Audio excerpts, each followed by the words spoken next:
시절 지날 때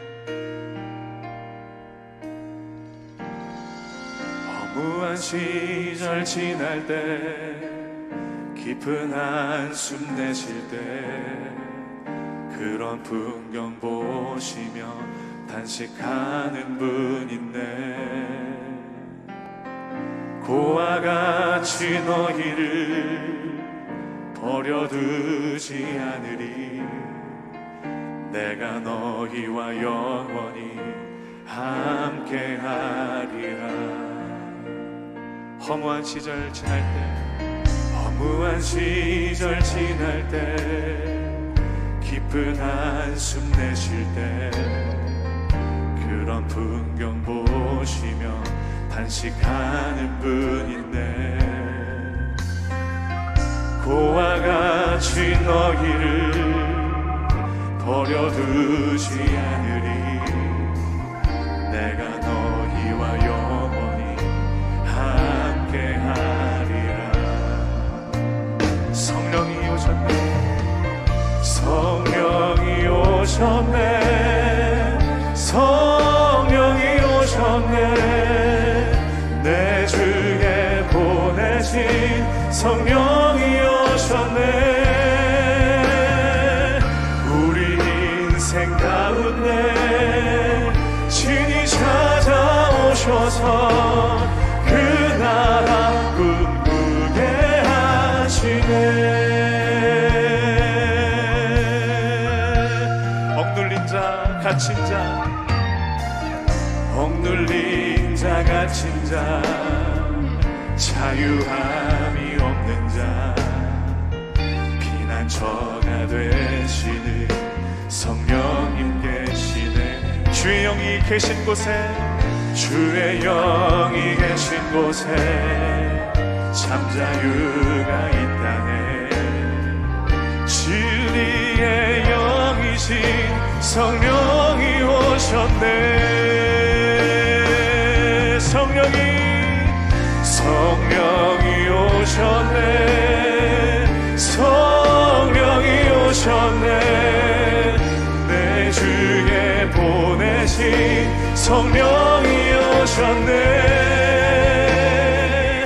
우리 인생 가운데 친히 찾아오셔서 그 나라 꿈꾸 믿음으로 성령을 부르는 자에게 함께 하시는 주님을 찬양합니다. 성령이 오셨네. 성령이 오셨네. 내 주에 보내신 성령이 오셨네. 우리 인생 가운데 친히 찾아오셔서 우리 인생에 친히 찾아오셔서 참 자유와 평안을 주시는 성령을 다시 한번 찬양. 오늘 함께 보실 말씀은 룻기 3장 15절에서 18절 말씀입니다. 말씀은 제가 읽겠습니다. 보아스가 말하였다. 걸치고 있는 겉옷을 이리 가지고 와서 펴서 꼭 잡으시오. 보아스는 룻이 겉옷을 펴서 잡고 있는 동안 보리를 6번 되어서 그에게 이어주고는 성읍으로 들어갔다. 룻이 시어머니에게 돌아오니 시어머니가 물었다. 얘야, 어찌 되었느냐? 룻은 그 남자가 자기에게 한 일을 시어머니에게 낱낱이 말하고 덧붙여서 말하였다. 6번이나 되어준 이 보리는 어머님께 빈손으로 가서는 안 된다고 하면서 바로 그가 손수 담아준 것입니다. 그러자 시어머니가 일렀다. 얘야, 일이 어떻게 될지 확실해질 때까지 너는 가만히 기다리고 있거라. 아마 그 사람은 지금쯤 가만히 있지 않을 거다. 이 일을 마무리 짓는데 오늘을 넘기지는 않을 것이다. 아멘. 새벽이 되자 보아스는 룻에게 보리 6번을 되어주고 집으로 돌려보냅니다. 그 양은 많았을지 몰라도 룻에게는 충분히 들고 갈 만한 양이었을 것입니다. 당시 사사시대에는 오해가 난무하는 시대였습니다. 혹시라도 누구를 만나게 되면 룻이 타작마당을 다녀오는 이유가 곡식을 구하기 위한 것이라고 위장하기 위해서 그렇게 보아스가 조치한 것입니다. 보리 자르는 룻의 시어머니 나오미에게 보내는 보아스의 선물이기도 하지만 룻을 배려하기 위한 것입니다. 룻이 베들레헴 성읍으로 들어갔습니다. 이후 보아스도 룻과 약속한 것을 지키기 위해서 곧장 성읍으로 들어갑니다. 보아스보다 우선권을 가진 기업물을 자가 있었기 때문입니다. 그로 인하여 법적 절차를 잘 마무리 짓기 위해서 보아스도 곧장 성읍으로 들어갑니다. 법정 절차를 마치기 위한 이유는 룻과 결혼하기 위함입니다. 본문 16절입니다. 얘야 어찌 되었느냐? 긴장과 두려움으로 밤을 보낸 사람은 룻과 보아스만이 아니었습니다.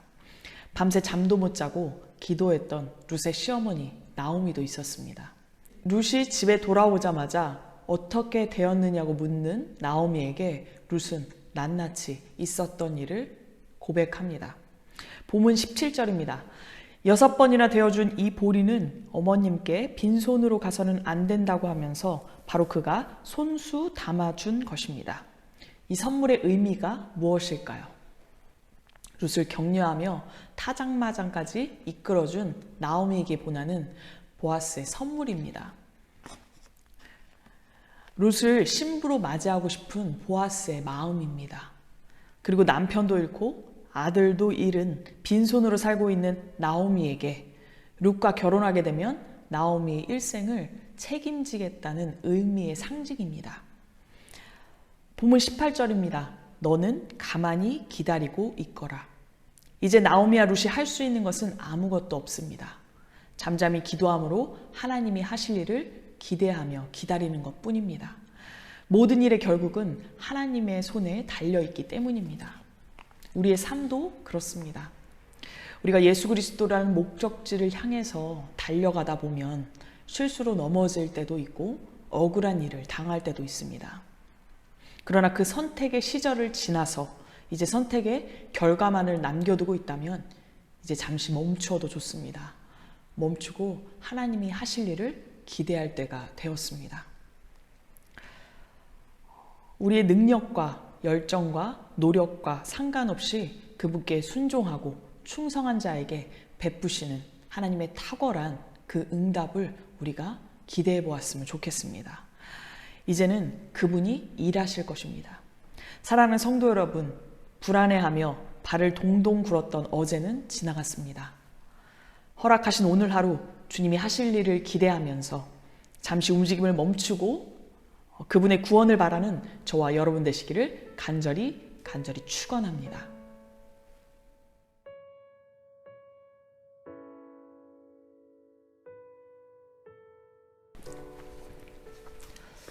오늘 설교를 준비하면서 좀 마음에 와닿았던 부분이 있어요. 이제 나오미가 돌아온 룻에게 그동안 있었던 일, 하룻밤 사이에 무슨 일이 있었는지 그 이야기를 듣고 본인이 깨달은 대로 이제 룻에게 일러주는데 이제 가만히 있어라. 이제 하나님께서 일하실 것이다 라고 말했던 부분이 굉장히 인상이 깊습니다. 그래서 전도사님께 좀 질문하고 싶어요. 네네. 전도사님께서는 혹시 잠잠히 기다리고 내가 움직이지 않고 하나님의 일하심을 기대하고 잠잠히 있었을 때 하나님께서 어떤 상황으로 응답하셨는지 그런 깨달음이 있었던 시간이 있었는지 네. 그런 경험이 있었는지 네. 들어보고 싶습니다. 네.